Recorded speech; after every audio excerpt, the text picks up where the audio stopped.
먼저 총론 중에 바울 서신 개요를 한번 생각해 보죠. 제가 로마서를 우리가 공부했을 때도 아마 바울 서신의 개요를 간단히 이렇게 소개를 했던 것으로 기억하는데, 여러분이 이 바울 서신의 개요를 머리에 넣어두시면 후에 바울 서신 어느 것을 읽더라도 굉장히 도움이 됩니다. 여기 정리해 놓은 이것은 그 시대별, 또 그러니까 시기와 주제를 정리해 놓은 거예요. 바울은 이제 바울의 그 서신이 13통이 신약 성경에 담겨 있는데, 로마서부터 빌레몬서까지죠. 근데 그 13통의 바울의 서신을 크게 세 묶음으로 나눌 수 있습니다. 시기적으로도 그런데 처음에 여행 서신들이 있어요. 여러분이 잘 아시는 대로 바울이 1차, 2차, 3차 선교 여행을 했습니다. 그래서 선교 여행 중에 쓰거나 아니면 선교 여행 끝나고 또는 사이에 쓰거나 했던 그런 편지들이 있고요. 그 다음에는 이 3차에 걸친 선교 여행을 마치고 바울이 예루살렘으로 자기가 선교한 지역의 교회들이 모금해서 보내는 그 연보를 전달하기 위해서 예루살렘에 갔다가 거기서 체포되어서 결국 로마로 끌려가죠. 그래서 로마 감옥에 갇혀서 쓴 편지들이 있는데 그것을 옥중서신이라고 우리가 부릅니다. 그다음 마지막으로는 보통 이 많은 보수학자들은 바울이 1차 투옥 때 거기서 풀려났을 것이다.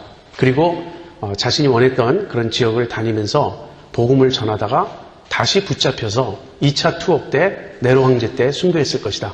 이제 그렇게 봅니다.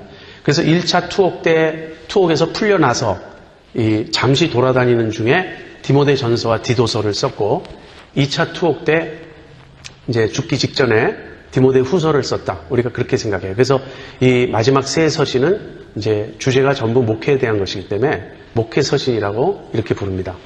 그런데 여행 서신은 전부 6통이에요. 1차 때 하나를 쓰고, 1차 선교여행이 끝난 후에 한 통을 쓰고, 2차가 끝난 후에 2통, 그리고 3차는 끝났다기보다는 그 3차 선교여행 중에 3통을 씁니다. 외우기 쉽죠? 1차 때 한 통, 2차 때 2통, 3차 때 3통의 편지를 쓰고, 그 다음 옥중서신은 그러니까 4통을 쓰는 거예요. 1, 2, 3, 4. 여러분 외우기 좋게 바울이 그렇게 썼습니다. 그럼 목회서신은 5통을 써야 되는데 너무 빨리 돌아가셔가지고 3통까지 쓰고 돌아가셨습니다. 그래서 그렇게 외우세요. 1차 끝나고 한 통 썼다. 2차 때 2통을 쓰고, 3차 때 3통을 쓰고, 옥중서신은 4통, 마지막 목회서신은 3통을 썼습니다. 그런데 1차 선교여행을 마치고 쓴 편지가 갈라디아서예요. 갈라디아서의 주제는 구원입니다. 그러니까 구원론을 핵심적으로 다룬 서신입니다. 2차 때는 데살로니가 전후서를 쓰는데요. 데살로니가 전후서에서 주로 다루어지는 교리적 내용은 종말론이에요. 그 다음에 3차 때 고린도 전후서와 로마서를 쓰는데, 고린도 전서는 신령한 삶에 대한 서신입니다.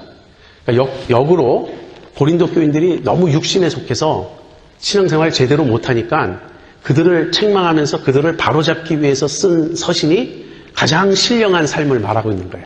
그들이 육신에 속하면 속할수록, 제 말이 좀 잘 안 나오네요. 육신에 속하면 속할수록 그들을 교정하고자 위해서 쓰여진 서신은 신령한 그런 삶을 그려냅니다. 그리고 고린도 후서는 바울을 이제 대적하는 그런 거짓 교사들이 고린도 교회에 침투해 들어오고 나서 바울이 그들을 반박하면서 자신의 사도됨을 주장하는데, 신령한 사역자가 주제예요. 누가 참된 사역자인가, 누가 정말 영적인 그리스도의 일꾼이냐를 다룬 게 고린도 후서입니다. 그리고 로마서는 여러분이 잘 아는 대로 구원론이 또 주제이고요. 옥중서신은 4통인데 골로새서는 그리스도를 주제로 하고 있습니다. 그 다음에 에베소서는 골로새서와 짝을 이루는 쌍둥이 서신이에요. 그런데 에베소서는 그 그리스도의 몸된 교회에 초점을 맞추고 있어요. 여러분이 골로새서와 에베소서를 비교해서 읽으면 매우 흡사한 그 느낌을 받고 비슷한 내용이 많이 나오는 것을 아시는데, 강조점은 골로새서는 그리스도에 있고 에베소서는 교회에 있습니다. 그다음 빌립보서는 감사의 서신이죠. 빌립보 교회가 로마의 감옥에 갇혀있는 바울에게 헌금을 보냈는데 그 헌금에 대해서 감사하는 내용을 담고 있습니다. 그래서 퍼스널한 느낌이 있지만 빌립보 교회에 나름대로 문제가 있었어요. 그리고 그 문제를 해결하기 위해서 교리적인 내용들이 담겨 있습니다. 그러나 전체적으로는 감사라고 우리가 제목을 붙일 수 있고, 빌레몬서는 부탁이에요. 바울에게 바울이 로마 감옥에 갇혔을 때 도망쳐온 노예가 그를 만나 그리스도인이 되는데 그는 빌레몬의 노예였습니다. 오네시모라고. 그 오네시모를 다시 빌레몬에게 돌려보내면서 바울이 그를 용서하고 그 다음에는 노예의 신분에서 풀어주고 나에게 다시 보내다오 이렇게 부탁하는 그런 내용을 담은 서신이 빌레몬서입니다. 그리고 디모데 전서와 디도서는 목회에 대한 권면이에요. 그리고 마지막으로 디모데 후서도 목회에 대한 권면이긴 한데 바울의 마지막 편지로서 바울이 유언처럼 자기의 믿음의 아들 디모데에게 당부하는 내용을 담고 있어요. 근데 바울이 무엇을 당부하는가? 복음을 당부합니다.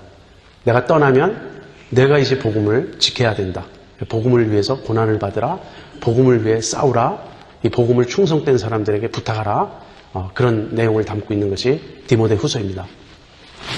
그래서 여러분이 이렇게 연대별, 시기별로, 주제별로 이것을 정리를 해두시면 바울의 서신 어느 걸 딱 대해도 이것은 여행서신의 3차 때 바울이 쓴 고린도 후서로서 주제는 신령한 사역지지 이렇게 기억하시면 아주 이해에 도움이 됩니다.